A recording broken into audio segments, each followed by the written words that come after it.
Contre le Maroc, la victoire de buts à 1 des Croates, troisième de la Coupe du Monde. Exactement, mais il n'y a pas eu de but dans la deuxième période. On s'était parlé tout à l'heure à la mi-temps de ce match. Pas de but, mais ils ont géré les Croates. Il y a eu plus de possession de balles, vous le voyez, qu'en première période pour les joueurs du Maroc. Ça s'est équilibré également au niveau des duels, mais seulement un deuxième tir cadré pour les Marocains qui ont quand même failli peut-être égaliser en toute fin de rencontre avec une tête qui est passée juste au-dessus. Mais voilà, c'est la Croatie qui remporte ce match de la troisième place de cette Coupe du Monde 2022. Candice Roland, est-ce que malgré ces deux défaites consécutives, mais ça c'est le lot de tous ceux qui terminent quatrième de la Coupe du Monde, défaite en demi-finale, quoi qu'il arrive, et donc pour être quatrième, défaite dans le match pour la troisième place, ça reste un parcours légendaire pour le Maroc malgré cette fin décevante? Bah, oui, quand même, effectivement, cette demi-finale, c'est quand même pas rien pour le Maroc, pour le continent africain, tout ce que ça a impliqué derrière, tout ce que ça a envoyé comme émotion. Ils vont rentrer en héros, tout simplement, au Maroc, ça c'est sûr. Donc, évidemment, ça restera légendaire. Le petit goût d'inachevé, parce que c'est quand même une très belle histoire, c'est un très beau parcours. Maintenant, il y avait la Croatie en face et il y avait presque pas débat, en tout cas, sur cette rencontre, mais ça restera légendaire, évidemment, parce que c'est une première fois, et même si plus tard ça sera battu, mais c'est une première fois, ça reste légendaire pour le Maroc, pour même le continent africain, donc ça va au-delà du Maroc. Vous avez raison de le rappeler, hein, c'est la première fois qu'une nation africaine se hisse au rang des demi-finales du mondial, et c'est donc le Maroc qui l'a fait. Pierre Bouby, c'est vrai que petit goût d'inachevé, je reprends la phrase de Candice, mais quand même, on l'avait senti venir en avant-match et à la mi-temps, cette détermination croate qui pourrait prendre le pas sur le parcours marocain. Ouais, après, voilà, c'est aussi dû à la fatigue. À la fin, il y en a quand même deux qui sont sortis avec des pépins physiques. Je pense que s'il y a plus les absents. Ouais, non, mais c'est ça. Si l'équipe est au complet et que Aguerd, Saïs et Amrabat sont sur le terrain, je suis pas sûr que ce soit le même match non plus. Bien sûr. Là, forcément, on sent qu'ils étaient sur la corde et voilà, il y en a deux qui ont lâché. C'est compliqué. Après, ils sont allés au bout d'eux-mêmes. On peut pas. Regragui disait que c'était l'équipe du cœur. Pour le coup, ils ont fait une Coupe du Monde avec le cœur et il y a de quoi être vraiment fier de ce qu'ils ont fait. Après, on connaît le compétiteur qu'est Regragui et je pense qu'il a déjà en tête la CAN dans 2 ans pour aller terminer tout ça et puis continuer le rythme dans lequel ils sont partis. C'est le 3e podium de cette équipe de Croatie, la 2e, 3e place de cette équipe de Croatie. Alors c'est une stat qui vaut ce qu'elle vaut, mais lorsque la Croatie était sur un podium de Coupe du Monde, la France a gagné la Coupe du Monde, 98 et 2018. Voilà, la petite stat qui fait plaisir, on va la prendre, on la met dans la besace, on la garde pour demain, histoire de s'endormir sereinement. C'est vrai, Dom, que c'est dommage, on va dire, pour le Maroc que ça se finisse comme ça. Malgré tout, on peut le dire, ils sont rentrés dans l'histoire avec un grand H. Hein. Bien sûr, aucun regret pour les Marocains. On l'a dit, on l'a répété, ça reste le soleil de ce mondial 2022. Voilà, Regragui a fait un boulot colossal. En quelques matchs seulement, on sait qu'il a succédé à Vaïd, à Ali Lodzik, il y a très peu. 8 matchs, donc c'est tout à fait exceptionnel, quoi. Et puis on a découvert des joueurs. On connaissait Ziyech, on connaissait Bouffal, on connaissait nos Français, mais Amrabat, je suis pas sûr que tout le monde le connaissait. Et je pense que ce joueur-là, ce milieu-là, peut être dans l'équipe type du mondial. Il le mérite largement. Même le gardien, Bounou, par exemple, fait une compétition magnifique. Bien sûr aussi. Voilà, donc c'est...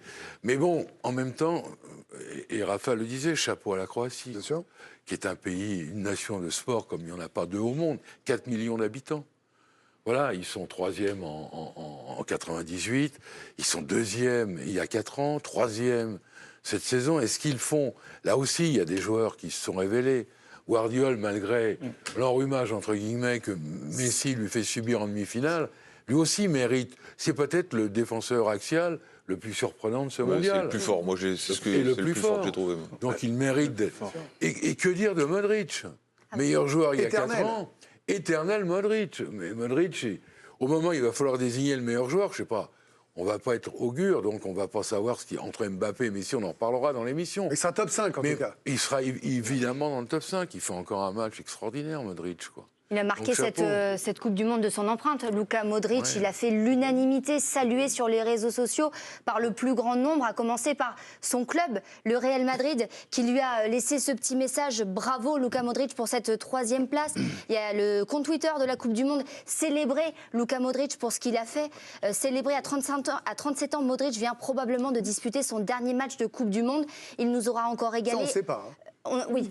conditionnel. On reste au conditionnel, mais il nous aura régalé par sa classe et son élégance. Merci Lucas, beaucoup de remerciements. Merci pour tout ce que tu as donné au foot. Tu fais partie de l'histoire de ce sport. Qu'est-ce qu'on a encore? ESPN en Angleterre. Luka Modric a été au centre de cette Coupe du Monde, ou encore, je le disais, qu'il a marqué donc de son empreinte l'histoire de ce sport. Énormément de louanges autour du Croate. Et c'est bien mérité. Du coup, Bernard Mani, je viens vers vous. J'en ai pas eu autant, moi. Non, et c'est pas mérité. Ah oui, c'est vous pas n'avez pas mérité, encore annoncé merci. votre retraite. J'espère que vous le ferez On demain. va passer loin. Avec les Bleus, peut-être. On n'est pas à l'abri. Hein. On verra peut-être après la victoire.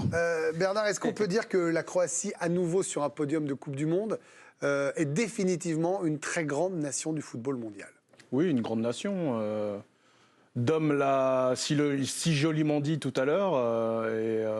Mais ils vous ont surpris? Est-ce que vous imaginiez sincèrement, au début de la compète, ces Croates aller aussi loin? Ou est-ce que, comme pas mal, c'était ils sont vieillissants, ils sont fatigués Ouais, il y avait d'autres équipes qui étaient plus vieillissantes et qui sont passées à la trappe. C'est vrai. On ne citera pas le nom de nos amis belges, mais... Non, on ne le fera pas. Mais non, surpris, non. Ils ont été là au rendez-vous et avec un capitaine exemplaire et avec des jeunes avec plein de talent. Guardiola, je pense qu'il y a pas mal de clubs qui vont se mettre, et j'espère le Paris Saint-Germain aussi, parce qu'il fait partie aussi, si ce n'est le meilleur défenseur de cette Coupe du Monde. Ça veut dire qu'on dise que quand on parlait de réserve au sein des Bleus, il y avait un très bon article dans le journal L'Équipe ce matin sur ça, sur la façon dont les Bleus avaient un réservoir inépuisable. On le revoit cette année avec ce nombre d'absents dingue, et pas des moindres, et être en finale. La Croatie, ils ont certes des porte-étendards, des capitaines, des joueurs, Perisic, qui sont toujours là, mais on sent qu'il y a encore du talent derrière, quoi. Mais ça sort encore. Alors, on avait parlé d'un vivier du Dynamo Zagreb, notamment. La moitié des joueurs, pratiquement, sortaient de ce club-là. Donc, il y a un vrai savoir-faire, et voilà, et ça c'est pas prêt de s'arrêter. Mais j'ai l'impression que c'est une grande nation mondiale, mais c'est une équipe qu'on n'attendra jamais. Voilà. Et là, Ce qui est assez injuste, en fait. Et si on regarde son parcours, elle n'a remporté que 2 matchs, finalement, dans le temps réglementaire.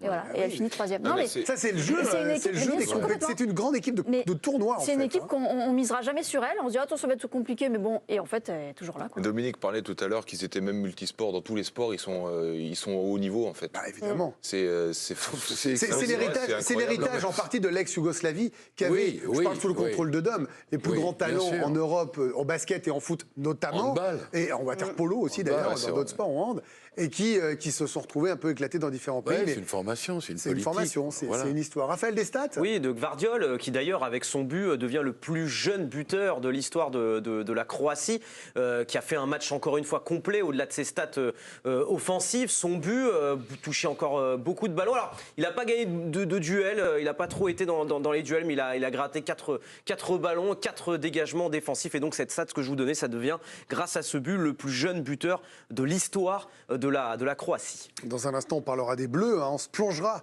dans cette finale entre la France et l'Argentine. Demain, un dernier mot sur cette rencontre. Je le rappelle, la Croatie qui a battu le Maroc 2-1.